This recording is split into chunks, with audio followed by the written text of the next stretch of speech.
예, 안녕하십니까. 예, 오늘 여호수아 6장, 7장 들어가 보겠습니다.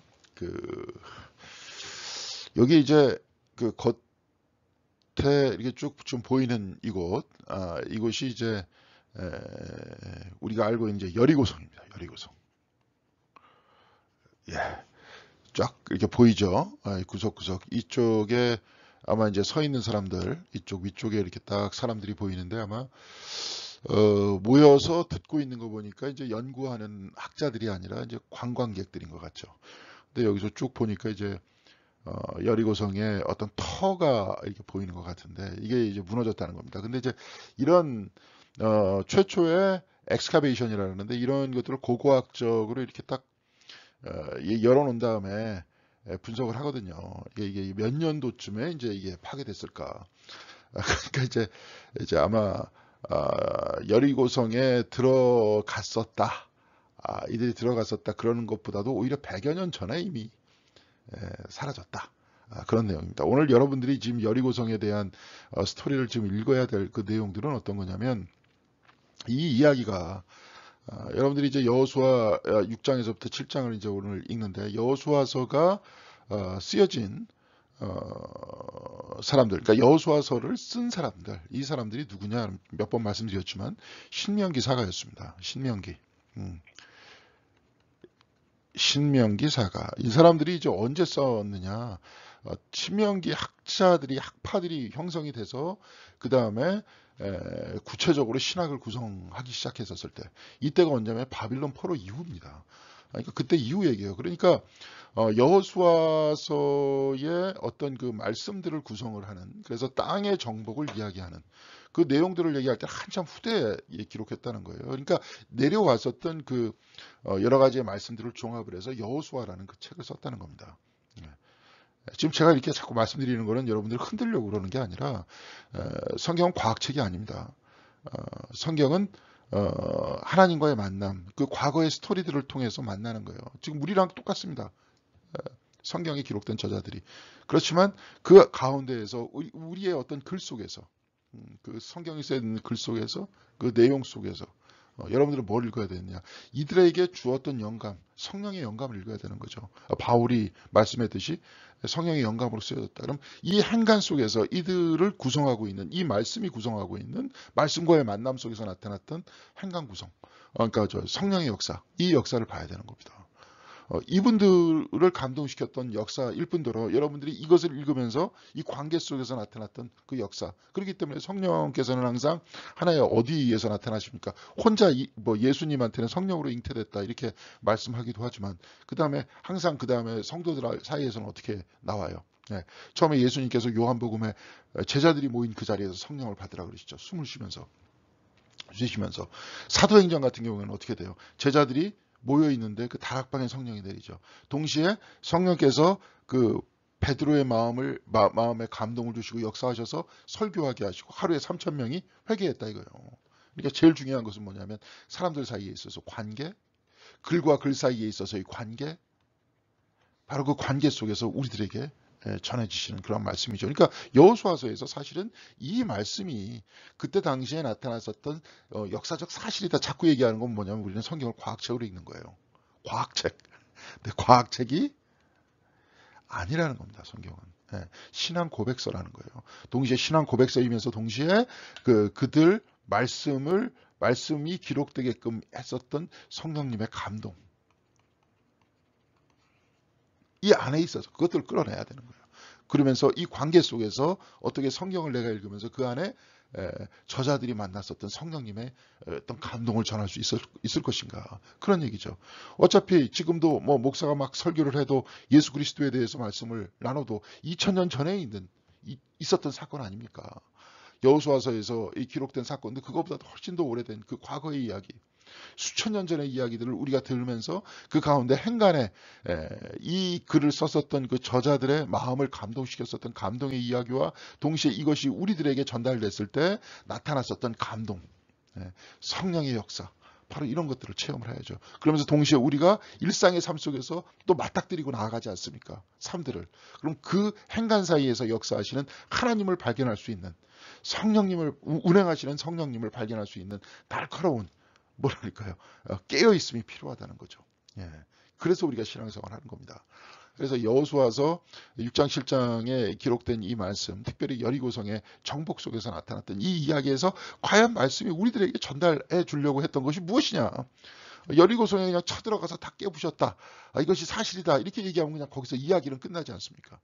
그런데 그 이야기 안에서 무슨 말씀을 우리들에게 전달하려고 하시는가? 예. 그리고 동시에 우리가 끊임없이 어떻게 새롭게 읽을 수 있는가? 그래서 새롭게 읽어서 우리와 만나신 낯설게 낯설다 그러죠. 예. 성령님께서 낯설게 우리 가슴에 확 갑자기 내가 옛날에 그냥 여호수아를 읽었었던 똑같은 방식대로 반복하면서 뭐 그 얘기는 그 얘기지 뭐. 예. 교회 다니면 뭐 오늘도 똑같은 얘기 나오지. 사실 그럴 때가 신앙의 위기거든요. 우리가 낯설게 읽어야 되는 거예요. 계속 끊임없이. 하나님도 낯설게 만나야 됩니다. 저번에도 한번 말씀드렸죠. 그 하나님의 이름을 이 사람들은 뭐예요? 이름을 얘기하지 않았잖아요. 유대인들은. 그리고 대속죄일날 12번 하나님의 이름을 부릅니다. 같이. 그런데 이들의 의무가 있었어요. 집으로 돌아가면서까지 다 집으로 돌아가면서 하나님의 이름을 까먹어야 됐어요. 왜? 우리의 습관 안에서 발견하게 되니까. 우리가 계속 하나님 그러다 보면 습관이 되니까. 교회도 습관이 되니까. 하던 방식이 되니까. 삶의 하나의 패턴이 돼버리니까. 사실 이럴 때 우리 스스로가 우리를 점검해 봐야 됩니다. 신앙이 습관화됐구나. 나에게 그냥 관성화돼 버렸구나. 나에게 더 이상 아무런 감동도 없구나. 그럴 때 위기감을 느껴야 돼요. 그래서 계속 낯설게 읽어야 됩니다. 새롭게 읽어야 돼요. 그리고 나 자신을 돌아보면서 이미 습관과 하나님의 성령의 역사 안에서 성령께서 나를 이끌어 나가시는 모습이 아니라 내 습관이 나를 이끌어 나가고 있구나. 이런 모습을 보면서 그 앞에서 회개를 해야 되죠. 이것이 이제 우리가 계속 날마다 새롭게 하나님과 맞닥뜨리면서 가는 그러한 방식입니다. 지금 마찬가지입니다. 그래서 이제 우리가 이렇게 여호수아를 읽으면서 또 여호수아만 있으니까 성경에 있어서 그 각 말씀을 읽으면서 끊임없이 새로운 눈으로 새롭게 읽으려고 했던 거죠. 하려고 그런 거죠. 그래서 이제 과거에 이제 여기서도 가끔 설교 때 제가 인용을 하는 이용도 목사라는 분이 계세요. 이용도. 그분이 그렇게 말씀하셨어요. 어제 성령께서 나에게 역사하시는 방향과 오늘 역사하시는 것과 똑같이 역사하심을 바란다면 이미 나는 잘못된 길로 들어선 것이다. 항상 앞에서 새롭게, 나날이 새롭다는 건 뭐예요? 항상 하나님은 지금 어떻게 계세요? 모세 앞에서 나타난 하나님이 현재라 그러죠. 현재. 나는 나다. 나는 스스로 있는 자다. 이게 원래 잘못된 번역이라고 했잖아요. 나는 나다. 나는 현재죠. 현재. 나는 항상 나입니다. 항상 현재입니다. 항상 하나님 앞에서 새로워져야 되는 거예요. 우리도. 그래가지고 우리의 삶의 패턴은 뭐예요? 나는 나다는 현재 안에 있어서 이 패턴이 돼야 돼요. 쉽게 얘기해서 이거는 어려운 말이라면 하루 살고 여기서도 그렇게 나와요. 하루 살고 하루 죽어. 일일 일생이라는 표현이 있거든요. 하루에 한 번 살아요. 매일매일 우리는 새롭게 다시 태어나. 하나님을 맞이하면서 새롭게 하나님께서 오늘 우리에게도 시간을 주셨어요. 오늘이 제가 이제 이게 녹화를 해야 되기 때문에 하루 전날 하는데 이제 수요일 날 이게 실제 올라옵니다. 근데 저는 화요일 날 했던 게 이제 수요일 날 올라오는데 근데 이제 그런 거예요. 오늘이 달력을 봐야 되겠네. 여기 있네요. 2021년 4월 27일입니다. 기나긴 역사 안에서 2021년 4월 27일은 단 하루밖에 없어요. 없어요. 오늘 지나가면 끝입니다. 단 하루. 바로 그날이 전체인 듯이 사는 것. 그렇게 충만하게 사는 것. 이것이 우리의 삶의 자세이기도 하고 성령께서 오늘 나를 새롭게 깨워주셨고 하나님께서 우리의 생명 되신 하나님께서 우리에게 오늘도 새롭게 생명을 주셨고 이게 이제 4월 28일 여러분들 그때 보게 될 텐데 바로 오늘 하나님께서 다시 나와 만나주시고 이런 것들을 보는 겁니다. 이렇게 나날이 새로워지고 신앙생활 그런 거예요. 그렇게 하다 보니까 나는 나다라고 현재 안에 계신 하나님께서 나날이 새로운 생명샘이 되죠. 그게 맞죠? 마이스터 에카르트도 이야기했듯이 하나님은 항상 젊다. 항상 젊다. 나날이 젊어지신다. 그리고 역설적으로 우리가 바울이 고린도후서죠. 3장 16절에 기록되어 있는 말씀. 우리의 겉사람은 후패하나 우리의 속사람은 날로 새로워지도다. 우리의 겉사람은 그렇지 않습니까? 2021년 4월 27일 오늘이 나한테 제일 젊은 날이에요. 앞으로 점점 늙어갈 거 아닙니까? 겉사람을 후패할 수밖에 없어요. 그렇지만 우리는 후패하는 겉사람을 보는 사람이 아니라 우리 안에서 날로 새로워지는, 계속 끊임없이 새로워지는, 그리고 끊임없이 오늘 하나님과 현재 만나는 나 자신을 바라보게 되는 거죠. 이게 신앙인의 삶의 자세이고 시간 안에서 내가 끊임없이 살아있는 방식입니다. 그런 얘기예요. 그래서 성령의 역사도 여호수아 6장 7장도 오늘 다시 읽으면서 오늘 우리들에게 새롭게 맞이하는, 새롭게 말씀하시려고 하는 것들이 무엇인가를 찾아내는 거죠. 그래서 그것이 성경 말씀이 되는 겁니다. 저도 마찬가지입니다. 저번에 해석했었던 그 말씀을 똑같은 해석을 통해서 보려고 한다면 잘못된 거죠. 자, 오늘 말씀 한번 살펴보도록 하겠습니다. 먼저 여호수아 6장 보겠습니다. 이제 여기서 설명하려고 했었던, 제가 이제 금방 맞닥뜨렸다 이렇게 표현들을 했지만, 제가 이 말씀을 준비하면서 맞닥뜨렸던 말씀을 여러분들한테 전하는 겁니다. 그러니까 다음번에 읽으면 또다시 제가 맞닥뜨려야 되겠죠. 또다시 이 말씀이 나한테 새롭게 내 마음에 다가오는 이야기들을 여러분들한테 전해야 되겠죠. 그죠? 그러니까 지금 뭐 여호수아 6장 1절에서부터 4절까지의 말씀을 여기 이렇게 기록하고 있는데, 다음번에는 다른 말씀을 이제 또 가지고 이야기할 수 있겠죠. 근데 제가 이제 기록이 아니라 준비하다 보니까 이 말씀이 굉장히 나름대로 그 뭡니까? 저 은혜가 되는 말씀이다 하는 거예요. 어쩔 수 없이 제가 전달하는 거니까 여러분들이 또 여호수아서 6장과 7장을 읽을 때 또 전해 내려오는 그 말씀이 무엇인지를 한번 찾아보시기 바라고, 여기에 강의를 한번 들으신 다음에 다시 한번 여러분들이 여호수아 6장 7장의 말씀을 한번 다시 읽어보세요. 6장 7장의 말씀을 읽어보시면서 다시 새롭게 보시면 더 좋지 않을까 그렇게 생각합니다. 먼저 말씀을 읽겠습니다. 이스라엘 자손들로 말미암아 여리고는 굳게 닫혔고 출입하는 자가 없더라. 여호와께서 여호수아에게 이르시되 보라 내가 여리고와 그 왕과 용사들을 내 손에 넘겨주었으니 너희 모든 군사는 그 성을 둘러 성 주위를 매일 한 번씩 돌되 엿새 동안 그리하라. 제사장 7은 7 양각 나팔을 잡고 언약궤 앞에서 나아갈 것이요 7째 날에는 그 성을 7번 돌며 그 제사장들은 나팔을 불 것이며. 이제 이렇게 기록되어 있습니다. 제가 이제 이걸 보니까 갑자기 생각이 나요. 제가 먼저 정동교회를 이렇게 가는데 지금 이제 제가 여기 우리 교회 온 지가 좀 3년째 되니까, 그러니까 이제 만으로 한 2년 조금 지났는데, 그러니까 지금으로부터 한 3, 4년 정도 됐었을 것 같아요. 3, 4년 정도. 한 4년 정도 됐었을 것 같은데, 4년 정도 됐을 것 같은데, 갑자기 교회 앞에 딱 가는데, 누가 돌아요. 한 무리의 사람들이 이렇게 딱 돌더라고요, 보니까. 그리고 제가 그때 볼 때는 한 30명 정도, 30명 정도 된 것 같았어요. 30명 정도 된 것 같고, 그 목사님인 것 같아요. 이게 옛날에 이제 정동교회에서 한번 무슨 말씀을 전했던 것 같은데, 하여튼 뭐, 잘 모르겠습니다. 그분이 앞에 성경책을 들어. 그리고 뒤에서 누군가 성도들이 성경책을 이렇게 들고 있어요. 들고 있고, 그 나팔 있잖아요. 나팔이 한 2명 정도 이렇게 불었던 것 같아요. 예, 2명 정도 삐 불면서 그냥 돌더라고요. 성경책 돌고 새벽에. 여기서 저 여리고성 같은 경우에는 7번 돌고 제 7일째 되는 날 7바퀴를 그날은 또 돕니다. 그리고 그날은 이제 외쳤을 때 여리고성이 무너졌다 그랬어요. 그러니까 그 전까지는 침묵해요. 침묵하고 이렇게 삥 도는 거예요, 원래. 근데 여기서는 이제 7나팔을 불었다는데, 양각 나팔. 여러분들 보시면 혹시 이제 성역책에서 이렇게 한번 먼저 한번 사진을 여기서 보내드릴게요. 이제 뭐 보신 분들도 계실 텐데, 우리가 알고 있는 그 나팔이 아니라 이제 양뿔이죠. 양각이라는 게 이제 양뿔로 만든 나팔이에요. 그 뿔을 이제 속에 벼 있을 거예요. 이렇게 뿔을 잘라가지고 이제 그것을 불어가지고 이제 나팔을 부는 건데, 여하튼 한 2분 정도가 불었던 것 같습니다. 그러니까 새벽에 푹 불면서 뒤에서 성경책 들고 이렇게 쭉 나가고 걸어가더라고요. 제가 그날 한 번 봤습니다. 한 번. 원래 7일 동안 돌아야 되는데 7일 안 돌고 하루 돌았던 것 같아요. 그 왜 그랬겠습니까? 그 동네에서 영업하시는 분들이 있고 새벽에 뭐 거기서도 집도 아파트도 있고 그러니까 시끄럽다고 분명히 뭐라 그랬을 거 아니에요. 그래가지고 근데 왜 도셨는지는 잘 모르겠습니다. 그 가운데 덕수궁 이제 정동교회 옆에 덕수궁 있잖아요. 덕수궁.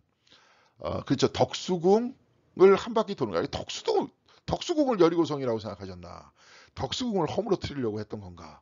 아니면 도대체 어떤 의도이신가? 하는 거는 제가 잘 모르겠습니다. 근데 여하튼 도는 거를 제가 봤습니다. 그런데 이제 제가 좀 아까도 이렇게 계속 말씀드렸습니다. 물론 이제 그것이 나름대로 어떤 교회에서 어떤 의도가 있겠죠. 그 목사님의 의도가 있겠고 뭐가 있겠는데 저는 이제 잘 뭐 만나지 않고 얘기 안 했기 때문에 제가 잘 모르는 거 아닙니까? 근데 이제 여기서도 가만히 보면 우리의 어떤 그 내용을 좀 보세요. 6장 1절에서 이렇게 쭉 보면 이스라엘 자손들로 말미암아 여리고는 굳게 닫혔다. 여기서 이제 논리적인 구성은 뭐냐면 자손들로 말미암아요. 자손들이 어떻게 됐습니까? 이제 라합의 여러분들이 그 라합과 이스라엘 군인들과 만났던 그 이야기들을 한번 보면 잘 알겠지만 라합이 다 얘기하잖아요. 뭐 홍해를 건넜고 뭐 어느 왕을 뭐 죽였고 뭐 이게 바산 왕 옥을 죽였고 그래갖고 너희들이 승승장구해서 이쪽으로 들어온다 하는 사실들이 다 이 성에 살고 있는 모든 사람들에게 알려졌다. 그러니까 그 사람들이 지금 다 떨고 있다. 그런 얘기를 하잖아요, 라합이. 예. 그러니까 이제 그 이야기 속에서 아마 그 얘기를 들었던 사람들이 이제 아마 이 성이 이제 우리들한테 이제 하나님께서 이 성을 붙이셨다.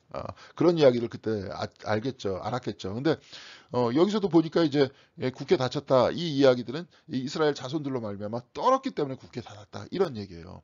그런데 굳게 닫혀 있었다, 열려 있지 않고 닫혀 있었다. 이 얘기는 우리가 이미 4장을 읽었지만 4장을 읽었을 때 요단강이 어떻게 됐어요? 흐르고 있었잖아요. 그런데 제사장이 법궤를 메고 요단강에 어디에요? 발을 딱 들어가는 순간 요단강이 갈라지지 않습니까? 이때도 마찬가지입니다. 이 여리고성을 도는 건 뭐냐면 법궤예요. 법궤 앞에 제사장이 7나팔을 불고 그 앞에 군인들이 있고 그 뒤에도 군인들이 있습니다. 그러니까 그 형태가 뭐냐면 여러분들 한번 생각해 보세요. 법궤가 있고 앞에 양각나팔을 7명의 제사장들이 불고요. 7이라는 숫자는 완전수라 그랬죠. 그죠? 그 다음 그 앞에 군사들이 있고 뒤에 군사들이 있고. 그러니까 그 군사들은 일종의 어떤 천군과 같은 형태를 가지고 있는 것이고 제사장들은 양각 나팔을 불면서 나팔을 언제 불어요? 여러 가지 예식 때 부르는데 예배 시작하기 전에 불거든요. 또 중요할 때 우리 신년 때 불거든요. 시간을 나타낼 때 불거든요. 나팔이라는 것들은 그러는 거였거든요. 그런 기능이었습니다. 그러니까 여리고성이 무너졌을 때 전쟁을 통해서 무너진 것이 아니라 뭐예요? 나팔을 불고 나름대로 그 믿음으로 외쳤을 때 무너지거든요.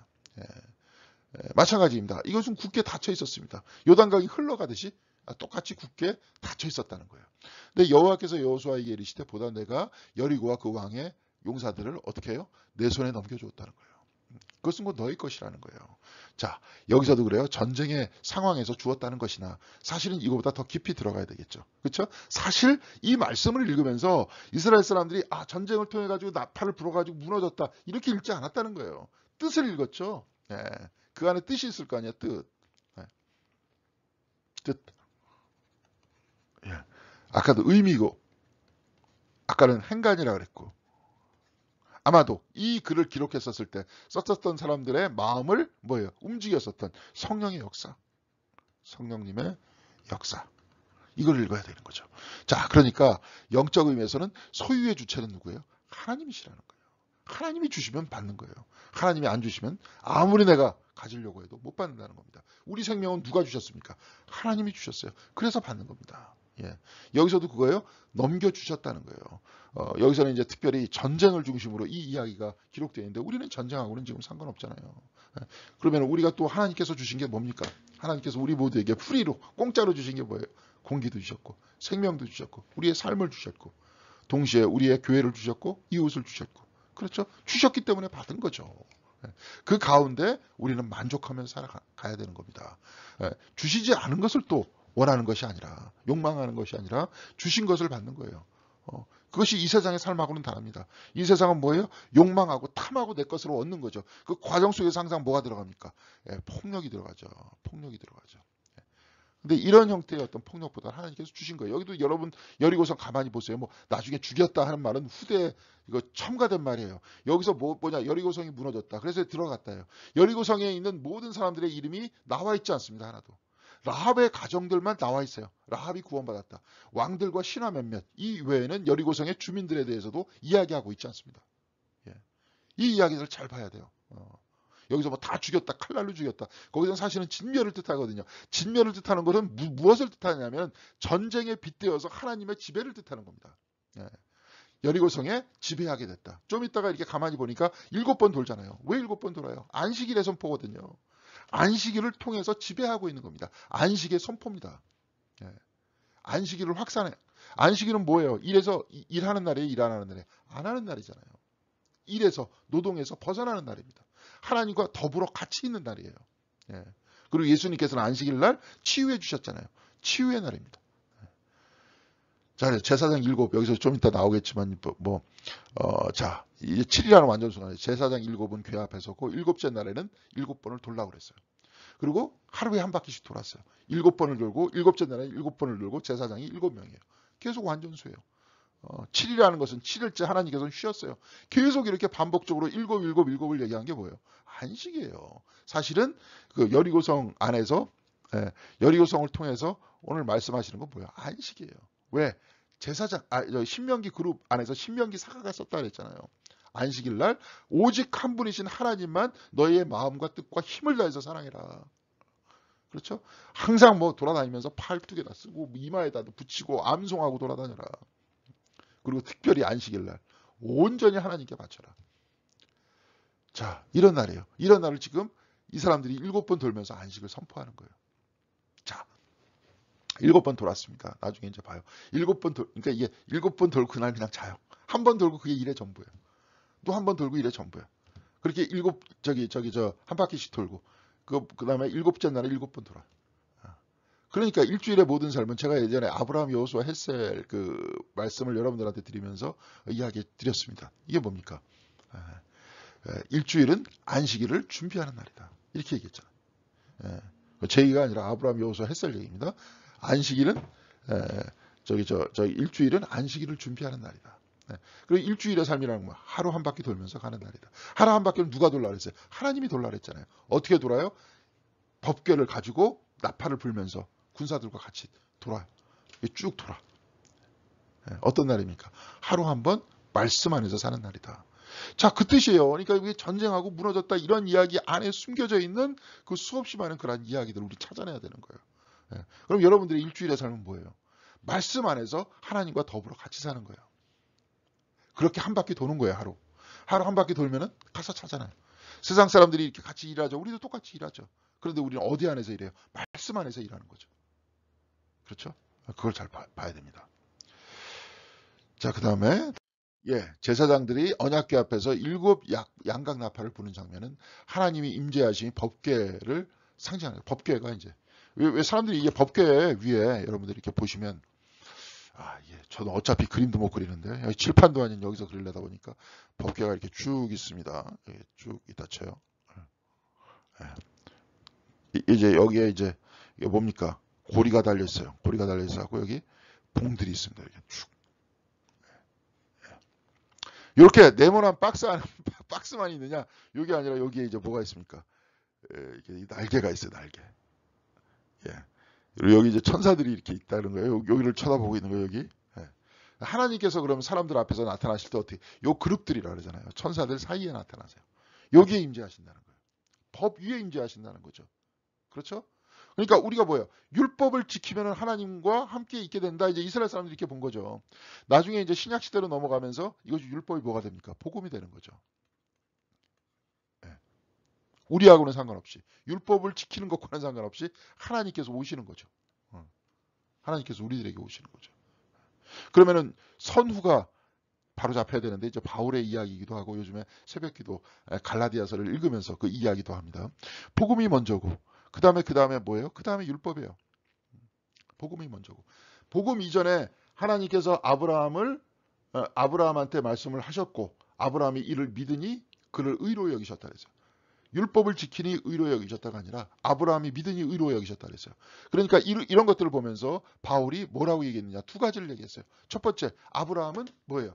유대인입니까? 유대인이 아닙니까? 유대인이 아니죠. 유대인은 뭐냐면 그 바울이 그렇게 얘기하잖아요. 약속의 아들들부터다. 이삭부터다. 그러니까 또 따져보니까 혈육으로서의 유대인이 아니라는 거예요. 왜 어차피 유대인을 따로 하나님께서 따로 뭐 창조해갖고 진흙으로 흙으로 아담을 창조하셨듯이 흙으로 유대인들을 따로 만들어갖고 따로 얘기한 게 아니잖아요. 아브라함은 어디에 하란 사람이에요. 갈대아 우르 쪽 사람. 하란 사람이에요. 하란 사람. 그리고 그 아들 이삭이 낳고 이삭부터도 누구의 아들이었습니까? 하나님께서 약속하셨잖아요. 너를 통해서 아들을 낳으리니. 그러면서 하늘의 별과 같이 땅에 모래와 같이. 그래서 이삭이 아들을 낳으니까 거기서 야곱이 나오지 않습니까? 야곱의 그다음에 지파들이 나오기 시작을 하죠. 그렇죠? 그러니까 약속의 아들인 그부터 진짜 이스라엘 자손인데 그럼 그는 뭐 때문에 이스라엘 자손이 됐냐? 약속 때문에 된 거잖아요. 혈육이 아니라. 그러니까 자꾸 혈육 가지고 뭐라 그러지 마라. 우리는 약속과 믿음이다. 자, 믿음이라는 건 뭐예요? 에? 믿음은 뭐예요? 약속, 성취잖아요. 믿음은 여기 있잖아요. 약속을 받고 성취에 대한 믿음을 가지고 살아나가는 거 아닙니까? 믿음은 눈에 보이지 않지만 성취가 눈에 보이지 않지만 뭐 아브라함이 무슨 12명의 아들을 봤습니까? 이삭 하나만 보고 나중에 좀 이따 갔는데 보이지 않는 그것에 대한 성취에 대한 믿음이잖아요. 네. 그러니까 의인은 뭐로 말미암아 삽니까? 믿음으로 말미암아 산다는 거죠. 예. 그러면서 이것으로 하나님께서 의로 여기신다는 거죠. 보이지 않는 믿음을, 보이지 않는 미래에 대한 믿음을 가지고 하나님에 대한 믿음을 가지고 하루하루를 살아나가는 삶의 모습이 곧 우리를 의인으로 만들어 나간다는 거죠. 그러면서 그 다음에 그 믿음을 가지고 어떻게 되는 거예요? 율법이라는 것은 하루하루의 삶을 살아나가는 패턴이잖아요. 그렇게 가야지 요게 없으면서 요거만 가지고 있으면 이건 어떻게 돼요? 에?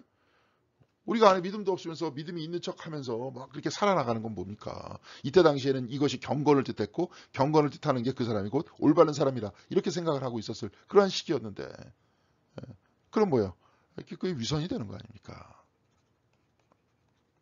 그렇죠? 그러니까 바울과 같은 경우에 그래서 그런 거예요. 행함으로 구원을 얻지 못한다. 이런 이야기는 믿음 없는 행함으로 구원을 못 받는다는 거예요. 행함이라는 건 뭐가 있어야 되는 거예요? 믿음이 있어야 된다. 그 얘기죠. 네. 자, 마찬가지입니다. 하나님이 율법 위에서 이렇게 임재하셨다. 이제 복음이다. 이렇게 얘기하는 건 뭐예요? 하나님이 여기 앞에서 판결하신다. 하나님이 우리를 판결하신다는 거예요. 그것은 법 위에서 판결하신다. 이게 무슨 뜻입니까? 율법 위에서 법대로 판결하시는 거예요. 그게 곧 거짓 증언하지도 않는 것이고 있는 그대로 판결하시는 하나님에 대한 믿음이죠. 여러분들이 약자들이 가지고 있는 최후의 보루가 뭡니까? 법이에요. 법은 강자를 위해서 있는 게 아니라 약자를 위해서 있는 겁니다. 그들을 지켜주는 겁니다. 근데 뭐 우리나라 그렇습니까 지금?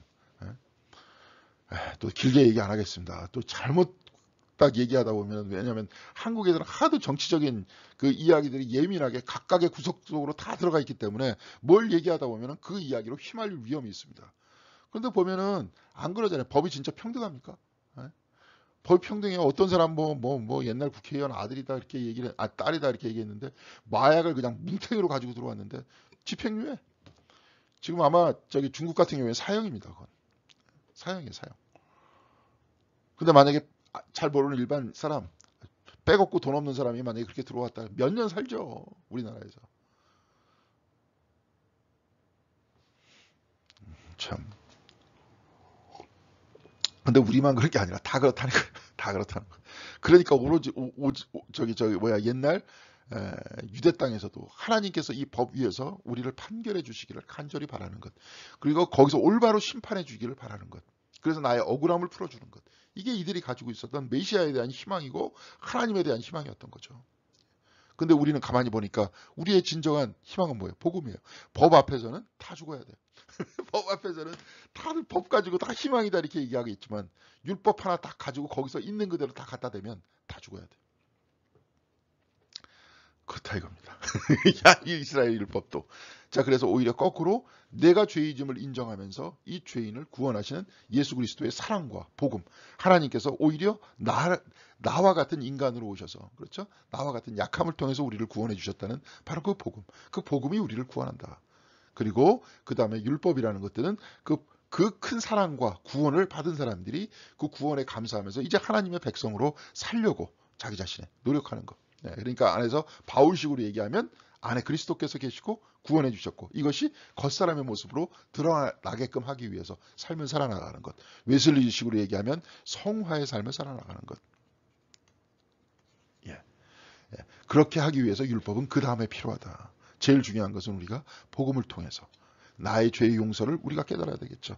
주님을 그래서 만나는 게 우선입니다. 다메섹에서 바울이 주님을 만났듯이 얼더스 게이트에서 웨슬리가 주님을 만났듯이 여러분도 주님을 만난 그 자리를 생각해 보세요. 못 만났으면 저 신명기서에서도 얘기했습니다. 간절히 나를 찾으면 나는 너희들을 만나주겠다.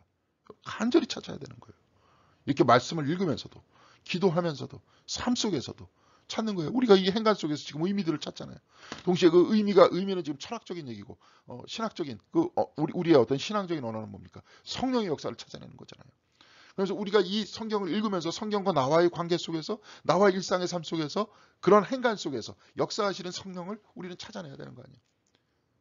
그래서 저는 여러 번 말씀드립니다. 숨을 쉬는 것도 성경은 뭐예요? 하나님의 역사고 은혜다. 숨 쉬면서 만나고 계실 거예요. 아니면 우리는 진흙과 같이 그냥 사라져 있는 아무런 존재가 아닌데 이런 얘기죠. 여하튼간에 제사장이 언약궤 앞에서 7 양반 나팔을 부는 장면, 하나님이 임재하심이 법궤를 상징하는 것이고 그렇죠. 물이 법궤 앞에서 멈춰섰듯이 여리고의 닫힌 문과 성벽이 법궤 앞에서 무너지는 것을 상징하는 거예요. 하나님의 말씀 안에서 세상을 이기면서 살아나가는 거예요. 여리고와 같이 닫힌 나의 마음도 열리고 세상의 어떤 여리고와 같이 하나님을 거역한 하나님과 다른 그 세상을 우리는 말씀을 가지고 이겨나가는 거예요. 이게 그리스도인의 삶인 거예요. 그러니까 이게 성서적 삶인 거예요. 우리도 마찬가지입니다. 말씀 들고 그리스도께서 우리들에게 예를 들어서 이런 율법보다도 이 복음을 얘기한다면 나중에 예수님께서 또 뭐예요? 산상수훈을 가르치시죠. 그 말씀 붙들고 이겨나가는 겁니다. 그러면서 우리가 인내하면서 참고 참을 때 이 말씀 안에서 우리가 승리하는 모습을 보면서 성령께서 하나님께서 우리를 이기게 해주셨다. 이런 것들을 체험하는 거 아닙니까? 지는 것도 지는 게 아니다. 오히려 낮아짐으로 인해서 일이 조화롭게 가는 것들을 보면서 우리는 그리스도의 마음을 우리는 품기 시작하죠. 예수 그리스도께서 십자가에 못이 박히시면서 모두를 살리셨듯이 내가 낮아지고 겸손해짐으로써 바로 그로 인해서 하나님의 역사가 일어나는 것 아닙니까? 자, 그래서 닫힌 여리고성은 무엇이고 누구일까? 법궤를 앞세운 예식적 예배가 성 주변을 돌고 있는 것을 상징하는 바는 뭐냐? 아까도 얘기했잖아요. 하루의 삶이고 일주일의 삶이에요. 가만히 보세요, 여러분들. 자, 11절 이렇게 보겠어요. 여호와의 궤가 그 성을 한 번 돌게 하고 그들이 진영으로 들어와서 진영에서 자니라. 또 여호수아가 아침에 일찍 일어나니 제사장들이 여호와의 궤를 메고 하루 도는 게 일이었어요. 그리고 잔다 그랬잖아요. 여러분들도 마찬가지예요. 말씀 들고 하루 사는 게 여러분들의 삶이에요. 그리고 자는 겁니다. 간단해요. 오히려 이것 안에서 신앙생활이 다 들어있어요. 신앙생활 왜 다 들어있는 거예요? 말씀 안에서 말씀 들고 하루 한 바퀴 사는 거예요. 그리고 자는 겁니다. 여기서는 여리고성을 도는 게 하루의 삶이었지만 여러분들은 일터를 집에서부터 일터로 갔다가 일터에서부터 집으로 돌아오는 거 한 바퀴 도는 거예요. 근데 어디서 도느냐? 뭐예요? 궤가 성을 한 바퀴 돌게 만드는 거예요. 궤가 뭐예요? 말씀이에요. 말씀이 한 바퀴 돌게 만드는 거예요. 여러분들 그거 쉬울 것 같습니까? 아침에 지금 새벽 기도회 때마다 아침에 나와서 기도하고 그러면서 이제 말씀 드릴 때마다 이제 가끔 그렇게 얘기하죠. 저녁 때 기도하고 주무셔라. 우리 식사 때마다 기도하잖아요. 기도하는 거 한번 숫자 한번 세워보세요. 몇 번 기도하는지. 나중에 기도에 삶이 깊어지면 여러분들이 무슨 생각을 하나 할 때, 결단을 한번 내릴 때, 어떤 사람이 기분 나쁘게 했을 때, 그렇죠? 그럴 때마다 즉각적으로 그냥 팍팍 대응하는 게 아니라 어떻게 대응하는 겁니까? 기도하잖아요. 묵상하잖아요. 읽고 하잖아요.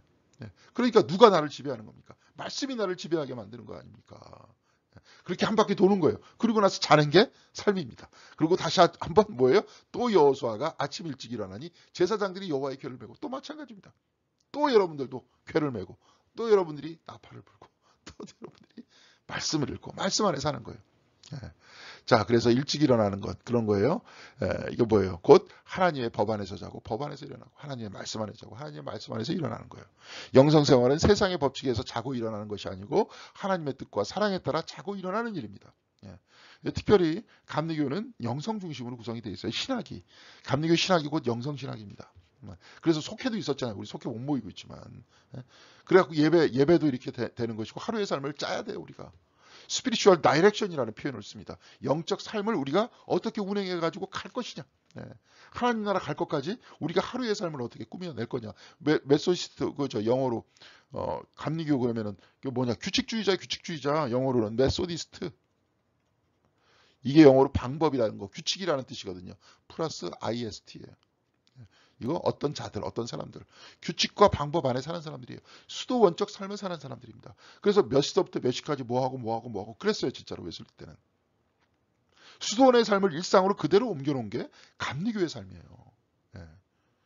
그래서 성공회에 있는 사람들도 감리교인들을 보고 지금 성공회도 거기 성공하면 거기 캐톨릭 아닙니까? 그런 사람들도 이게 보면서 규칙주의자들 이럴 정도로 수도적 삶을 살았던 겁니다. 여기서도 그러죠. 법궤를 메고 일어나서 법궤 안에서 한 바퀴 도는 거예요. 여러분들 성경을 펼쳐들고 일어나서 성경 안에서 한 바퀴 도는 겁니다. 그런 삶을 하는 거예요. 만약에 그 삶을 우리가 깨어 있어서 계속 그 삶을 우리 일지를 기록하면서 하루하루의 삶을 살아나가고 또 속회 때 얘기하고 말씀 속에서 다시 한번 검증하고 확인하고 하루의 삶을 그렇게 성경 안에서 살아보세요. 신앙생활 30년 40년 하면 그 다음에 어떻게 될 것 같습니까? 그 다음에 그런 생활을 반복하셨던 분들은 그렇게 하자는 거예요. 자, 앞으로 기왕에 믿는 거 그렇게 하자고요. 그렇게 하는 게 어렵지 않잖아요. 하루만 그렇게 삽니다. 하루만. 내일도 또 하루예요. 그 다음날 또 하루. 말씀 줄줄줄 읽고 막 따라가가지고 누구한테 감시받고 이러는 게 아니라 그럴 때마다 한 번씩. 예. 이제 김교신 선생님과 같은 분은 뭐라고 얘기하냐. 날마다 한 걸음씩. 날마다 십자가로 한 걸음씩. 날마다 한 걸음씩 주님을 따라서. 날마다 한 걸음씩. 예. 그게 나중에 쌓이게 되면 어떻게 되는 겁니까? 그 다음에 뭐가 돼요? 내가 낮아지고. 율법적 삶이라는 건 내가 쌓아지고 해갖고 내가 뭐 지식이 생긴다. 그게 아니에요. 내가 낮아지고 겸손해져서 이 안에서 드러나는 하나님의 형상이 드러나는 거죠. 그렇죠? 하나님의 우리의 생명 근원이 되신 하나님께서 드러나시는 거예요. 바울식으로 얘기하면 우리 안에 그리스도께서 드러나시는 거예요. 이 삶이 우리의 삶이 돼야 되는 거죠. 그래서 우리는 다르게 살기로 했어요. 우리는 다르게 살기로 한 사람이 곧 기독교인입니다. 저렇게 세상적으로 안 살기로 했다는 거예요. 사람은 다 죽는다는 거, 인간이라는 거 다 알죠. 다 알잖아요. 인간이 왜 모르겠어요. 다 알지. 근데 아는데, 근데 죽는다는 게 그러면은 무슨 의미가 있어요? 어차피 죽는데 못하러 이렇게 열심히 뛰어다니면서 일해요. 한번 생각을 해보세요, 여러분들도. 그냥 비참하게 살기 싫으니까 그것도 마찬가지죠, 그렇죠? 남한테 당하고 살기 싫으니까 그 다음에 뭐가 나와요? 경쟁 욕망이 나오죠. 경쟁 욕망에서 이기려고 막 살아가는 거죠. 그렇죠? 근데 삶의 목표와 방향은 없어요. 그냥 단순하게 순간순간 이기는 거예요. 근데 그게 진짜 의미일까요? 그러다가 나중에 나이가 들어서 병이 들면 내가 뭐 때문에 이렇게 살았는가 그런 생각이 안 들까요? 그러면서 죽은 다음에 어떻게 되는지 아무것도 모르고 젊었을 때는 뭐 죽은 다음에 나 신경 안 써. 막 그거 난 그래 내가 한 뭐 5, 60 그 정도만 살고 죽으면 되지 뭐 어쩌고저쩌고 막 마치 그냥 대단하다는 식으로 얘기하는데 그러지 않겠죠. 모든 사람이 지금 여기 이 말씀을 듣는 모든 분들이 다 그런 나이를 거쳤잖아요. 자, 그런 다음에 아무것도 모르고 살다가 그냥 별로 주변에 있는 몇몇 사람들의 관심만 받다가 죽을 때 그렇죠. 뭐 부의도 하고 막 이러니까 관심도 가져주고 누구 병에 걸려서 이제 죽을 것 같대. 참 안 됐네. 그러고 끝나는 게 인생 아니에요? 자, 이런 인생 살지 말자는 거죠. 예. 그래서 결국은 멸망으로 향할 수밖에 없는 인생, 죽음으로 끝날 수밖에 없는 인생, 아무것도 주지 못하는 인생. 그런 게 아니라 말씀과 더불어 살면서 말씀 안에서 살면서 아까 바울이 얘기했듯이 겉사람은 후패하나 속사람은 날로 새로워지고 다시 내가 하나님께로부터 왔으니 하나님께로 되돌아가고 미래는 우리들한테 절망이 아니라 끊임없이 희망이고 어떤 삶이 훨씬 멋있습니까? 여러분들이 볼 때도. 신앙생활은 여기서 계속 몇 번 말하지만 신앙생활 열심히 하는 사람 옆에서 보면 멋있는 사람이에요. 훨씬 더 삶의 의미를 많이 찾아내고 기쁨 속에 살아나갑니다. 그런 거예요. 자, 여호수아 6장 15절부터 17절 이제 빨리빨리 얘기하겠습니다. 일곱째 날 새벽에 그들이 또 일찍 일어났어요. 전과 같은 방식으로 그 성을 7번 돌아요.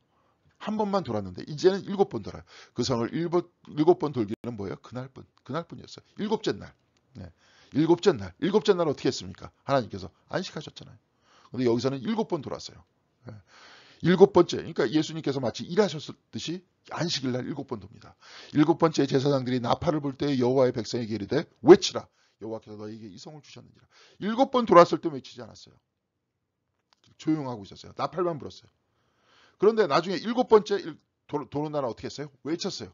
그날의 차이점은 뭐냐면 외치는 날이었고 일곱 번 도는 날이었어요. 그것이 곧 안식일이에요. 그게 뭡니까? 일곱 번 안식일을 여리고성에 지배하게끔 만드는 거죠. 외치면서 그날을 안식일을 선포하는 거죠. 사실은 그 뜻이 숨어 있는 거예요. 야, 뭐 무너졌다. 해갖고 쳐들어가고 다 죽였다. 이 뜻이 아니라 안식일을 선포하고 안식일을 외치는 겁니다. 그래서 그 성과 주변에 있는 모든 것은 다 여호와께 온전히 바치되 이제 다 바치는 거예요. 기생 라합과 그 집에 동거하는 모든 자는 살려주라. 사실은 그러니까 되게 웃기죠. 바치되라는 뜻이 바치되. 바치되. 이날 바치는 거예요. 죽이는 게 바치는 거예요. 그러니까 사실은 바치는 거죠. 그러면서 기생 라합은 또 살려주는 거예요. 그러면서 이스라엘 백성이 일원이 되고 그 다음에 마태복음 제1장에 보니까 예수님의 조상이 되죠. 그렇죠. 그래서 일곱째 날에 일곱 번은 안식일이고 안식일의 축복은 일곱 번째 날 전체에 있어요. 일곱 번 도는 날이에요. 일곱 번 돌면서 또 전체 날에 축복을 또 주는 겁니다. 안식일 날. 여러분들이 그런 거예요. 그래서 아브라함, 여수와 헷셀은 그렇게 얘기했죠. 일주일의 모든 삶을 안식일을 준비하는 날이고 안식일 날은 어떤 날입니까? 다시 일주일을 축복해 주는 날이에요. 그러니까 안식일이 가장 중요한 날이었어요. 그럼 안식일의 중심은 누굽니까? 하나님이시죠. 하나님이 쉬셨듯이 우리들이 쉬는 겁니다. 하나님과 더불어 같이 사는 거예요. 그것이 우리 삶의 에센스가 돼야 되고 중심이 돼야 되는 거죠. 바로 그 삶이 일주일에 우리의 삶을 축복합니다. 왜? 거기서 들었던 말씀, 또 우리가 읽는 말씀을 가지고 하루 한 번씩 한 바퀴 돌면서 살아가니까. 한 바퀴 돌면서 살아가잖아요. 이렇게. 그래서 외치면서 여리고성을 지배하듯이 일주일의 삶을 우리가 지배하는 겁니다. 다시 한번. 우리가 지배하는 게 아니라 말씀이 지배하는 거죠. 여기서 법계가 지배하고 외치잖아요. 안식일이 지배하게 만드는 거죠.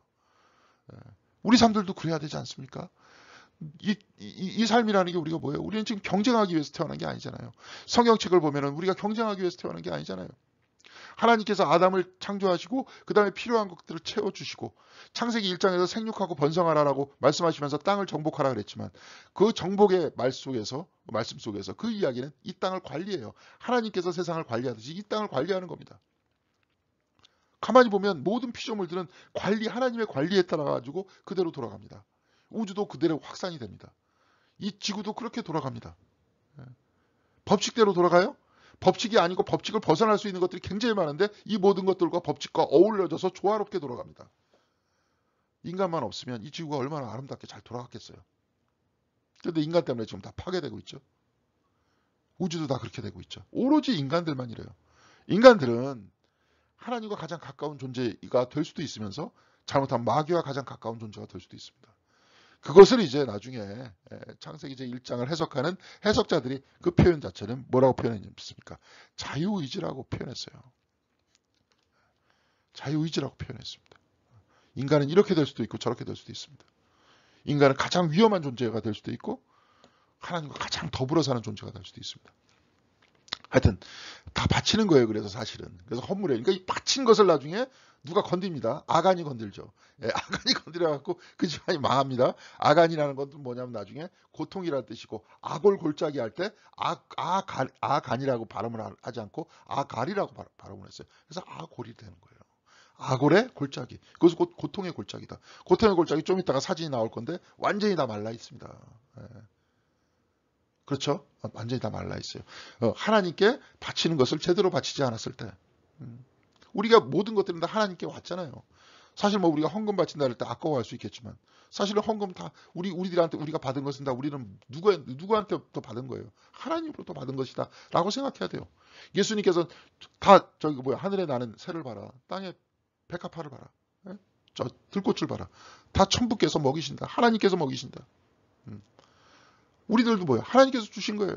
주시는 걸 다 바쳐야 되겠지만 우리도 먹고 살아야 되니까 일부를 바치는 거 아닙니까?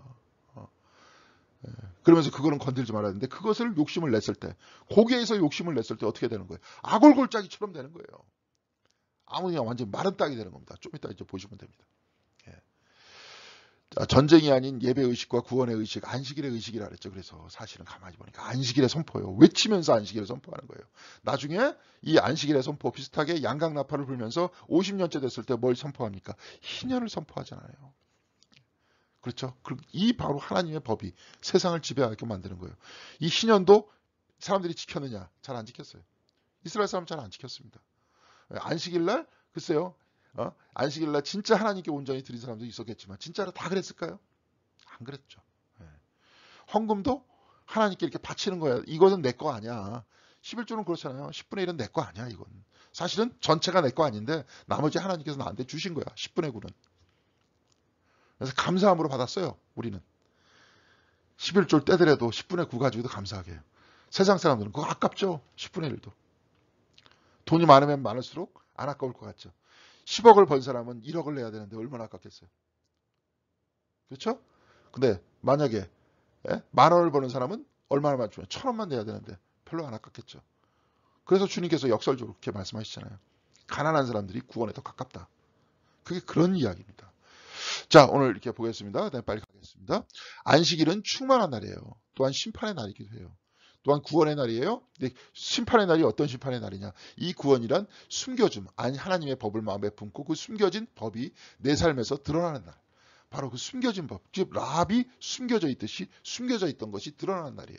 이 안식일은 숨겨진 하나님 주님의 율법이 나를 구원하는 날이며 세상의 여리고성이 심판을 받는 날이에요. 예, 그래서 일주일에 한 번씩 어떻게 돼요? 주일날 와서 여기서 안식일날 와서 하나님 앞에서 회개하면서 우리가 버릴 거는 버리는 날이잖아요. 이게 여리고성이에요. 거기서 숨겨진 법은 바로 그 안에서 나를 지켜줬었던 법. 라합이 그 안에서 숨겨져 있듯이, 그렇죠? 그 안에서 말씀이 숨겨져 있듯이, 법궤가 돌듯이 돌았던 법궤, 숨겨져 있는 법이 나를 구원해 줬었던, 나를 살려줬었던 바로 그것을 찾아내는 거죠. 네. 그럼 한번 찾아보세요. 어떤 말씀이 일주일 동안 나를 지켜줬는지. 예. 동시에 내가 그러기 위해서는 내가 뭐예요? 법궤를 메고 도는 그 사람들과 같이 말씀을 들고 살아야죠. 네. 그래야죠. 말씀을 들고 그렇게 살아야 그 다음에 어느 말씀이 나를 지켜줬다 그런 걸 알겠죠. 그러면서 여리고성에 있는 그 모든 것 같이 내가 또 버릴 거는 버려야 되겠죠. 그래서 그 안식일이라는 것은 어떤 날이에요? 충만하게 말씀과 더불어 사는 날임과 동시에 버릴 것은 버리는 날이에요. 심판받은 날이에요. 그러니까 그런 날이라는 거예요. 자, 그리고 너희는 온전히 바치고 그 바친 것 중에서 어느 것이든지 취하여 너희가 이스라엘 진영으로 바치는 것이 되게 하여 고통을 당하게 되지 않도록 해라. 바치는 것 하나님에게 드리는 것이에요. 예. 그래서 바친 물건은 손대지 말라요. 예. 그래서 바친 물건이 뭐냐면 은금과 동철 기구들은 다 여호와께 구별된 것이니 그것을 여호와의 곳간에 드릴지니라 하시니라. 예. 여호와의 곳간에 드릴지니라. 지금 곧 하나님의 것은 하나님께 바쳐야 된다는 거죠. 11조 다름 그것을 하나님께 바쳐야 된다는 거예요. 무슨 말씀인지 아시겠죠? 헌금이다. 헌금은 바쳐야 되는 거예요. 자, 바친 것에 손대면은 더 내가 욕심 부려갖고 다 하면 더 잘 될 것 같지만 그렇지 않아요. 그렇게 물이 막 혼돈되듯이 여기서 이제 녹아서 하나가 돼가지고 혼돈된다 그러는데 그렇게 혼돈된 삶을 살면 잘 될 것 같지 않아요. 예. 오히려 바칠 것은 바치고 내가 쓸 것은 쓰고 여기서 이거 뭐예요? 또 저축할 건 저축하고 그렇게 규모 있게 살아야 돼요. 그래서 이 이스라엘 사람들이 이렇게 바친 것, 뭐 너희들이 가져야 될 것 이런 것들을 굉장히 잘 구분했기 때문에 노벨 경제학상 수상자 중에서 여태까지 10명이 유태인이에요. 경제관념이 대단합니다. 우리들도 경제관념이 있어야 되는 거예요, 사실은. 우리 그런 거 가지고 막 이러는데, 뭐 그래서, 저번에 뭐 유대인 탈무드에 이런 얘기 있더라고요. 3 곱하기 3은 무엇이냐? 3 곱하기 3은 무엇이냐? 이렇게 딱 얘기하니까 어떤 꼬마애가 6이다. 이렇게 얘기했어요. 그러니까 아버지가 크게 굳이 왜 6이냐? 그러니까 꼬마애가 이렇게 얘기했다는 거예요. 셋에서 셋이 3번 있으면 9인데 내가 6이라 그러는 것은 9라 그러면 아버지가 셋을 뺏어갈까 봐 6이라 그랬다. 뭐 이렇게 얘기를 했대요. 그런 그 일상의 이야기 속에서도 그런 형태의 경제관념들이 꽤 있습니다. 그러니까 이 사람들이 이런 형태의 관념들이 있었던 거예요. 하나님께 바칠 것은 바치고 내가 그것 가운데 쓰고 이것을 내가 어떤 식으로 사용해야 될까 이런 것들을 구성하면서 살아나갔기 때문에 그 다음에 근검할 수 있었고 절약도 할 수 있었고 동시에 지금 뭐 저축할 수 있었고 뭐 요즘식으로 얘기하면 투자도 할 수 있었고 이렇게 되는 겁니다. 이런 것들을 이렇게 보는 거예요. 근데 이렇게 안 하면서 그냥 뭉뚱그려져 갖고 다 그냥 막 내가 쓸 것은 쓰고 뭐 놀 것은 놀고 막 섞여가지고 있게 되면 그 다음부터 혼돈스러워지는 거죠. 그 다음에 여기서는 아간의 사건이 그래서 나오는 거예요. 이에 백성은 외치고 제사장들은 나팔을 불매 백성들이 나팔 소리를 들을 때 크게 소리 질러 외치니 성벽이 무너져 내린지라 백성이 각기 앞으로 나가 그 성에 들어가 그 성을 점령했다. 이것은 뭐야? 안식일의 선포라고 얘기했죠. 그리고 그 성에 있는 모든 것들은 온전히 바치되 남녀노소와 소와 양과 나귀를 칼날로 멸했다. 이런 건 뭐예요? 지배를 뜻한다 그랬죠. 그리고 이것은 이제 후대에 들어갔다 그랬죠. 요 부분은 후대에 접합됐다 그랬고 실질적으로 오늘 여리고성의 모든 정복의 과정을 보니까 안식일을 선포하고 그 땅에 안식을 선포한 날이었다. 그리고 동시에 우리의 삶 속에서도 안식을 선포한 것이다. 여리고성 같이 하나님의 말씀에 이렇게 적대하고 있었던 문이 닫혀 있었던 굳게 닫혀 있는 여리고성이 무너지면서 하나님의 말씀이 나를 지배하게 만드는 거죠. 그러면서 하나님께 바치는 것은 바치는 것이고 동시에 내 것은 내가 쓰면서 그렇게 살아나가는 것. 이것이 곧 지금 여리고성의 그런 이야기 아닙니까? 숨겨진 메시지 아닙니까? 그래서 이렇게 얘기했습니다. 구분이란 질서다. 혼돈에서 질서로, 질서에서 사랑으로, 혼돈은 무질서고 무질서에서 율법에서 질서를 잡고 율법을 뛰어넘는 하나님의 은혜와 사랑으로 향하는 것이 영성의 길이라는 거죠. 그렇죠? 그러니까 이것이 율법이라는 거예요. 바치는 헌금으로 물질을 구분하고 일상을 살아나가나 사실 나의 것이다. 하나님의 것이라 그랬죠. 그러면서 구분하면서 하나님 것은 드리고 살아나가야 되는데 이제 바치는 것은 바치는 것으로 못 살아나갔다는 거예요. 그래서 여호수아가 그때 맹세하게 하여 이르되 누구든지 일어나서 이 여리고성을 건축하는 자는 여호와 앞에서 저주를 받을 것이다. 다 무너졌는데 또다시 일어나면은 어떻게 되는 거예요? 일어서게 만들면 저주를 받을 것이다. 이런 얘기예요. 여기서도 이제 뭐 여리고성의 건축 나와 있지만 하나님의 군대 앞에 굳게 닫힌 여리고성, 하나님의 역사 앞에 문을 닫은 그 성을 다시 쌓게 하는 것은 곧 저주를 받는 일이라 했다. 여리고성의 무너짐은 안식일을 통해 다시 한번 결단하는 것이다. 이 말이 무슨 얘기냐면 내 일상의 삶 속에서 버릴 것은 참회하고 버리고 다시 말씀이 나를 지배하게 만들어야 되는데 버린 것들이 다시 쌓여지게 됐을 때 어떻게 되는 거예요? 저주를 받는다 그런 얘기잖아요. 그러니까 다시 한번 어떻게 하는 겁니까? 이 말씀을 읽으면서 결단하는 거죠. 그렇죠? 다시 세워지지 않게끔 내가 살아나가겠다. 내가 영적 진보를 이루겠다. 말씀이 나를 지배하게 하겠다. 하나님의 뜻대로 살게 하는 것이 내 삶을 지배하게 하겠다. 다시 한번 여리고성을 내가 축조하지 않겠다. 이 얘기잖아요. 이 얘기입니다. 그렇게 되는 거예요. 그다음에 이제 7장을 보니까 이제 아간의 스토리가 이제 나오기 시작을 합니다. 그다음에 이제 어떤 얘기냐? 이스라엘 자손들이 온전히 바친 물건으로 말미암아 범죄하였으니 자손들이라 그랬어요. 이제 여기서는 아까 얘기했지만 아간과 그 집안이에요. 아간. 이는 유다 지파 세라의 증손 삽디의 손자 갈미의 아들 아간이 여기 이렇게 쭉 다 쓰는 거는 뭐냐면은 공동 책임입니다. 이들이. 자, 이렇게 쭉 하게 되니까 이거 뭐예요? 유다 지파. 예수님 나온 지파. 세라 증손 삽디의 손자 갈미의 아들 쭉 얘기 나오면서 나중에 제비를 뽑죠. 이 중에서 잘못한 애들은 누구냐 하면서 하나님한테 물으면서 제비를 뽑아요. 그러니까 유다 지파 나왔어요. 그 다음에 어느 집안? 세라 집안. 그 다음에 누구의 아들? 갈미의 아들. 누구냐? 갈미의 아들 중에서도 아간이다. 이렇게 나온 겁니다. 그래서 아간한테 물어보니까 아간이 내가 범죄하였다라고 얘기하면서 아간을 돌로 쳐 죽였다. 뭐 이런 얘기예요. 근데 이런 사람의 이름이 쭉 다 나오면서 그렇게 제비를 다 뽑았던 이유는 무엇일까요? 딴 게 아니라 공동 책임 얘기하는 거예요. 유다 지파는 또 누굽니까? 유다 지파의 전체의 공동 책임입니다. 자, 유다 지파라 그래서 유다 지파가 뭐 따로 떨어진 거예요? 유다 지파는 또 누구의 아들입니까? 야곱의 아들이잖아요. 유다는 야곱의 아들이면서 동시에 모두들 같이 가지고 있었던 그런 이야기들을 이제 얘기하는 거죠. 같이 공동으로 범죄했다. 그러면서 이것은 아간에 대한 이야기지만 너희들 모두 생각을 해라. 아걸 골짜기 나중에 돌무더기가 쌓여져 있을 텐데 저 돌무더기를 보고 너희들 기억해라. 하나님께 범죄했다. 하나님 것에 손을 댔다. 동시에 우리들의 일상적인 삶 속에서 얘기가 되는 건 뭐냐면 규모 있게 써라. 헌금 바칠 것은 바칠 걸 미리 띄워놓고 여기서 내가 어떻게 쓸 것을 규모 있게 사용하면서 계획대로 써라. 그래야지 우리 삶에 질서가 잡힌다. 마치 물이 질서가 잡히면서 가운데 길이 생기듯이 굳게 닫힌 여리고성이 열리듯이 그렇게 질서가 잡히는 겁니다. 그렇다는 거예요. 자, 그래서 온전히 바친 물건을 가졌습니다. 여호와께서 이스라엘 자손들에게 진노하셨다. 그것이 하나님의 것을 손댔죠. 여호와에게 돌아가 그에게 이르되 백성을 다 올라가게 하지 말고 이 3,000몇만 올라가서 여호수아에게로 돌아와 그에게 이르되 백성을 치게 하소서. 그들은 소수이니 이게 뭐냐면 이제 아이성을 칠 때 얘기죠. 그들은 소수이니 모든 백성을 그리로 보내어 수고롭게 하지 마소서 하므로 백성 중 3,000명쯤 그리로 올라갔다가 아이 사람 앞에서 도망하니 아이 사람이 그들의 36명쯤 쳐 죽이고 성문 앞에서부터 스바림까지 쫓아가 내려가는 비탈에서 쳤으므로 백성의 마음이 녹아 물같이 됐다. 겁나서 녹아서 물같이 됐다. 혼돈스러웠다. 자, 잘 보세요. 아간이 바친 물건을 훔쳤습니다. 아간의 사람이. 그 다음에 여호수아께 돌아와 그에게 이르되 백성을 다 올라가게 하지 말고 2, 3천 명만 올라가서 아이를 치게 하소서. 누구 생각이에요? 밑에 있는 사람들의 자기 생각이에요. 자기 생각대로 이렇게 살았던 겁니다. 그렇게 살다 보니까 나중에 어떻게 돼요? 백성들의 마음이 녹아서 물이 되는 겁니다. 혼돈스럽게 되는 겁니다. 자기 생각대로 살면 안 돼요. 우린 뭐의 뜻대로 살아야 됩니까?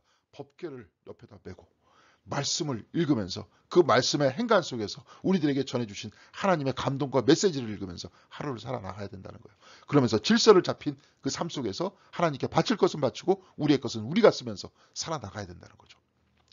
자, 그래서 바친 물건은 곧 헌금에 손을 댔다는 경고의 메시지이고요. 안식일의 시각에서 보면 안식일 안에 흠결이에요. 네. 그래서 안식일 안에서 우리가 아간은 아갈로 발음이 되고 후에 아골 골짜기 얘기가 되고 아골은 고통을 뜻해요. 그러니까 아갈은 고통이니까 다 이야기입니다. 이것이. 이전에 이미 다 무너졌다 그랬잖아요. 그 스토리를 구성을 하면서 어떤 식으로 구성을 하는 거예요. 헌금을 가르치고 있죠. 그러면 또 뭘 가르치고 있습니다. 안식일을 가르치고 있죠. 일상의 삶을 가르치고 있는 겁니다. 그 이야기를 읽어야 돼요. 그 옛날 옛적에 이렇게 하고 전쟁을 통해갖고 이겨가지고 좋다. 뭐 이스라엘이 최고다. 이렇게 읽으면 어떤 얘기입니까? 마치 우리가 꼬마였을 때, 애였을 때 우리 아버지를 보면서 우리 아빠가 제일 힘세. 이렇게 읽는 거랑 똑같은 거잖아요. 우리는 이제 더 이상 그렇게 읽으면 안 되죠. 이걸 우리의 교훈으로 읽어내야 되는 겁니다. 자, 그래서 백성의 마음이 녹아 물처럼 됐다, 혼돈됐다. 바치는 것, 곧 온전히 나 자신을 하나님께 드리지 못했을 때, 물질적으로도 혼돈이 되고, 내 삶도 혼돈이 되고, 내 뜻대로 살게 되고, 그렇죠. 말씀과는 법궤와는 상관없이 살게 되고, 이렇게 되는 겁니다. 자, 저 앞에 공동의 적이 있었습니다. 저 여리고성이 있었습니다. 그 성을 앞에 지나갈 때는 모두가 다 단결했어요. 그런데 그러지 못했을 때는 어떻게 됩니까? 그걸 오히려 정복한 다음에는 그 다음에는 마음이 해이해지죠. 자기가 이긴 다음에는 해이해지죠. 오히려 이렇게 되는 게 사람입니다. 그러니까 하나님께서 역사하셨을 때 그 다음에는 어떻게 해야 돼요? 더 조심해야 돼요. 그 다음에 옛날 이제 어른들이 그랬죠. 사탄이 나중에 틈을 탄다. 바로 그때. 내가 도취해서 내가 교만할 때 사탄이 그때 들어온다. 하나님의 역사가 일어날 때 끊임없이 더 점검하고 내가 하나님 앞에 겸손해져야 된다. 그렇게 말씀하시잖아요. 근데 그 말이 맞아요. 여기도 똑같이 지금 그런 현상이 일어나지 않았습니까? 쳐부신 다음에 전리품을 획득하는 그 모든 과정 속에서 하나님께 바쳐야 될 것을 바치지 못했다는 거죠. 자, 이스라엘이 범죄하여 내가 그들에게 명령한 나의 언약을 어겼으며 또한 그들이 온전히 바친 물건을 가져가고 도둑질하며 속이고 그것을 그들의 물건들 가운데 두었다. 그렇죠? 훔치고 분리하지 않고 가운데 두었다. 물이 그냥 하나로 흘러가듯이. 그렇죠? 혼돈스럽게 하나로 다 뭉뚱그려서 그냥 갔다는 거예요. 바친 것과 소유가 혼란스러울 때 물과 같이 되어 녹아내린다. 바로 이것이 전쟁에서의 패배의 원인이 됐던 거죠. 그렇죠? 아이성에서의 전쟁의 패배. 아주 그냥 작은 성이었잖아요. 여리고 성처럼 단단한 성도 하나님의 말씀 따라 살다 보니까 무너졌는데 아이성과 같이 아무것도 아닌데도 그냥 져가지고 패퇴하지 않습니까? 이렇게 되는 거예요. 그런 내용을 이제 얘기하고 있습니다. 그러므로 이스라엘 자손들이 그들의 원수 앞에 등이 맞서지 못하고 그 앞에서 돌아섰나니 이는 그들도 온전히 바친 것이 된다. 그러니까 이제 그들이 바친 것이 되는 거예요. 하나님께 헌물로 돌아가는 겁니다. 온전히 바친 물건 중에 너희 중에 멸하지 아니하면 내가 다시는 너희와 함께 있지 않을 것이다. 하나님께 바칠 것은 바쳐라. 그러니까 뭐 하나님께 어디 있습니까? 바친 거라 그래도 뭐 하나님께 가요? 아니 금하고 은하고 갖다 나온다고 하나님 뭐 금하고 은하고 가지십니까? 뭐 하나님께 바친 게 있으면 뭡니까 뭐 짐승들 이렇게 해가지고 각떠가지고 태우는데 태워가지고 하나님께로 가요 그게? 안 가죠. 하나님께서 부족한 게 뭐가 있다고 너 나한테 바친 거는 너희들 쓰면 안 돼. 이런 식으로 하겠습니까? 하나님 뭐 사람이에요? 그걸 나중에 팔아가지고 뭐 또 씁니까? 아니잖아요. 아니잖아요. 그건 다 우리를 위해서 그런 거죠. 우리를 위해서. 경제관념 안에서도 삶 속 안에서도 하나님께 바치고 나중에 11조를 이야기하면서 사람들과 나누는 것이라고 얘기하잖아요. 재물을 바치면서 제사장들과 사람들과 나눠 먹잖아요. 그것이 곧 하나님께 바치는 거예요. 바치는 거는 그러니까 곧 뭡니까? 사실은 나눔이죠. 그것은 이웃들과 나누는 것이죠. 전혀 새로운 경제관념이죠. 내 것 쓰고 다 사실 하나님께서 주신 거니까 띄어서 쓰고 바친 것은 나눠서 쓰고. 교회가 과거에 그랬잖아요. 우리가 아예 그냥 100%다 그냥 교회에다 바치고 공동으로 뽑아서 썼잖아요. 우리 그럴 수 있을까요? 못하니까 헌금하는 거죠. 그렇죠? 그러는 겁니다. 그래서 이제 교회 규모가 좀 커져야 된다 좀 봐요. 우리 교회가 지금보다. 지금 뭐 코로나 때니까 이제 우리 전도 약정해야 된다 막 그렇게 얘기해야 되지만 좀 더 커야 좀 더 선교할 거 아닙니까? 좀 더 가난한 분들 도울 거 아니에요. 교회 안에서도 지금 힘드신 분들 꽤 있어요. 몇 분 계신데 그분들 좀 더 도울 수 있을 거 아니에요. 우리가 좀 더 커져야. 예, 그래야 될 것 같습니다. 뭐 대형 교회처럼 커지자 그럴 마음도 없고 그럴 수도 없고. 예, 그렇지만 지금보다는 우리가 진짜 도울 수 있는 교회가 돼야 되겠다. 저는 그렇게 생각을 합니다. 교회가 뭐 인가 기도에도 나름대로 힘써야 되겠지만 이제 약정해야 될 때가 다가오지 않았나. 이제 코로나가 이제 제가 볼 때 가을쯤에 끝날 것 같은데 그 이후에 이제 우리가 좀 더 생각을 해서 전도에 약정도 하시고 전도가 힘든 시기가 됐죠.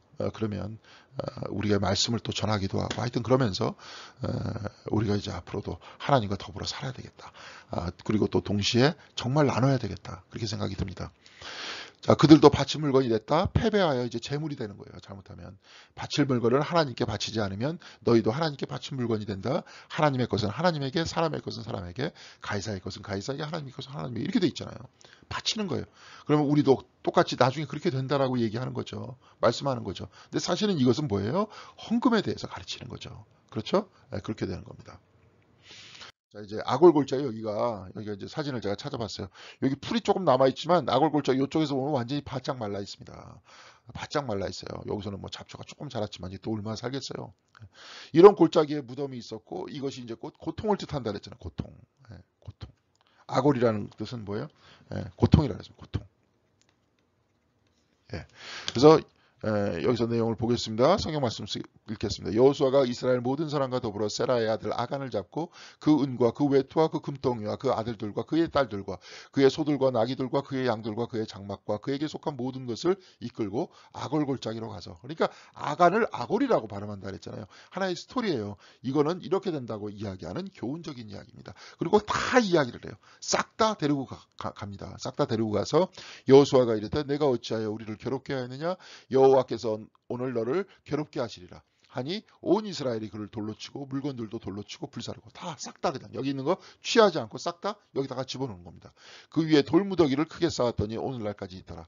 여호와께서 그 맹렬한 진노를 그치시니 그러므로 그곳을 오늘 이름을 오늘까지 아골골짜기라 부르더라. 아간의 골짜기라는 뜻이에요. 고통의 골짜기라는 뜻입니다. 이 고통은 뭐예요? 질서가 무너졌을 때 나타나는 고통이라는 거예요. 질서는 뭡니까? 하나님의 것은 하나님에게, 우리의 것은 우리에게, 나눔의 것은 나눔에게, 우리가 일상을 살아나갈 것은 살아나갈 것. 바로 이런 이야기를 하는 것을 가만히 보니까 이 여호수아에서 가리키는 그 관념은 뭡니까? 즉 안식일을 가리키기도 하고요. 그래서 첫 번째, 두 번째 율법, 즉 말씀입니다. 말씀 따라 살아가는 삶. 가리키기도 하고요. 세 번째, 헌금에 대해서 가리키기도 하지만 또 어떤 겁니까? 경제 관념입니다. 이거를 가리키기도 하는 겁니다. 예. 이런 말씀을 우리들에게 가르치고 계세요. 이런 말씀들을 가만히 보면서 우리가 하루를 어떻게 살아가야 될까? 그러면서 우리가 또한 악을 골짜기처럼 여기서 그냥 묻어야 될 것이 뭐냐? 나의 욕심을 묻어야죠. 여기서.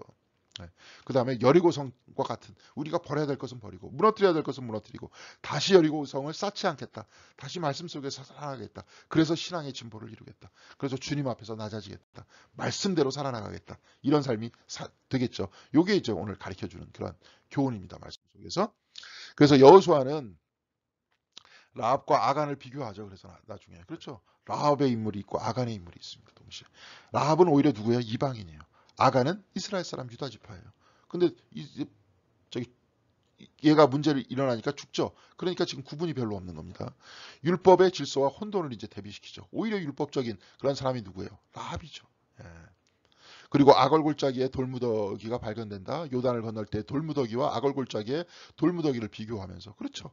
저 돌무더기를 보면서 구원의 하나님을 바라보고 아걸골짜기의 돌무더기를 보면서 저렇게 살면 안 되겠다. 우리가 아간과 같은 그러한 마음을 버려야 되겠다. 이런 생각이 있죠. 그래서 구원과 멸망을 상기시키죠. 계속 끊임없이. 그러면서 우리는 어느 쪽 길로 나아가야 돼요? 저쪽 멸망의 길이 아니라 구원의 길로 나아가야 된다. 구원의 길은 어디에 있었어요? 저기 돌무더기는 길갈에도 있었고 또 어디에도 있었다 그랬어요. 요단강 한복판에도 있었다. 그러니까 요단강 한복판에 있는 돌무더기를 딱 보면서 뭐라고 느꼈겠습니까? 갈라지는 거죠. 갈라지는 거. 갈라지는 거, 그런 이야기를 하고 있지 않습니까? 그래서 이 역시 복과 저주, 하나님을 따를 때의 질서와 복, 혼돈과 질서죠. 복과 저주를 얘기하는 거 어디라 그랬어요? 어디라 그랬습니까? 신명기서, 신명기서. 이것이 복과 저주를 얘기하고 있죠. 그죠? 그래서 아골이란 고통이라는 뜻이고, 앞서 아간을 아갈로 발음했다 그랬죠. 그래서 고통의 골짜기는 오늘까지 남아있고요. 마찬가지로 약속과 계약갱신의 돌무더기도 오늘까지도 남아있다. 중요한 것은 시점이다. 오늘 멸망과 구원의 양쪽을 보면 내일을 결단하는 것도 또 오늘이라 그랬죠. 저거를 보면서 오늘 결단하는 거예요. 우리는 지금 아골 골짜기가 없죠. 우리 주변에. 저 요단강 한복판에 있는 돌들도 없습니다. 우리 주변에 없잖아요. 지금. 여기잖아요. 우리는 어디에 있어요? 근데 말씀 읽잖아요. 말씀. 그래갖고 성경책을 이렇게 쫙 펼쳐보면, 성경책을 펼쳐볼 때마다 우리는 그 약속의 말씀들을 볼 거 아닙니까? 보면서 오늘 결단하고 오늘 구원의 길로 가는 거죠. 그렇죠? 그 구원의 길은 어디에 있습니까? 말씀 안에 있죠. 하나님의 구원의 약속 안에 있죠. 그것을 믿음으로써 살아나가는 것이죠. 자, 이렇게 이야기가 되고 있습니다. 그러니까 여기서 안식일의 지배를 통해서 여리고성이 지배됐다. 그리고 지배는 뭐냐? 말씀을 따라 도는 거였다. 그리고 거기서 여리고성 안에 라합이 살아났다. 그 안에 약속과 율법을 따르는 사람과 같이 우리가 일상을 살아나갈 때 여리고성 같이 단단한 바로 그곳, 그 일상 안에서도 우리 안에 그 약속의 말씀들이 들어있다. 그것이 오히려 우리를 구원한다. 그러면서 여리고성이 무너진다. 그럼에도 불구하고 그렇게 우리가 이기게 됐었을 때 교만하면 안 된다. 그럴 때 마귀가 틈탈 수도 있다. 그럴 때 무질서가 올 수도 있다. 그러면서 경제관념 얘기하죠. 그러면서 먼저 하나님의 것이니까 하나님께 바쳐야 된다. 나머지 것으로 우리가 써야 된다. 그것이 혼돈스럽게 됐었을 때 우리는 멸망의 길로 간다. 그 멸망의 상징들을 보고 구원의 상징들을 보자. 그러면서 둘 다 돌무더기를 가지고 이야기를 하고 있습니다. 여호수아서 7장까지 우리는 같이 봤습니다. 여러분들 다시 한번 말씀을 되뇌이면서 일주일 동안 이제 삶을 살아나가시죠. 힘차게 말씀 안에서 나 자신을 바라보고 하나님과 동행하는 삶이 되기를 바라고요. 안식일 날, 주일 날 다시 한번 우리의 삶을 되돌아보면서 우리가 여리고성 같이 버려야 될 것은 무엇이고 다시 말씀 안에서 살아야 될 것이 무엇인지를 확실하게 여러분들이 깨닫고 살아나가시는 여러분들이 되시기를 바라겠습니다. 기도하시겠습니다. 사랑과 은혜가 충만하신 하나님 감사드립니다. 여리고성의 무너짐을 통해서 우리에게 하나님의 말씀이 우리를 지배하고 여리고성을 지배하고 이제 앞으로 온 세상을 지배하면서 하나님의 말씀이 충만하고 여호와를 인정하는 것이 정말로 물이 바다 덮음과 같이 가득해지는 그러한 세상이 올 때까지 우리가 주님의 말씀을 전하고 주님의 말씀 안에서 살아나가는 저희들이 될 수 있도록 도와주시옵소서. 오늘 말씀의 가르침과 같이 진정으로 올바른 경제관념을 가질 수 있도록 도와주시옵시고 하나님의 것을 하나님께 드리고 우리의 것을 어떻게 살아나가야 될 것인지 규모 있게 살아나가면서 항상 말씀을 버타고 말씀 중심 안에서 살아가는 저희들이 될 수 있도록 붙들어 주시옵소서. 우리 교회도 이제 좀 더 앞으로 주님 안에서 더욱더 부흥하여서 진정으로 더욱더 도울 수 있고 더욱더 선교할 수 있는 교회가 될 수 있도록 주께서 인도하여 주시옵소서. 같이 해 주실 것을 바라오며 주 예수 그리스도 이름으로 기도드렸습니다. 아멘. 여러분들 수고하셨습니다.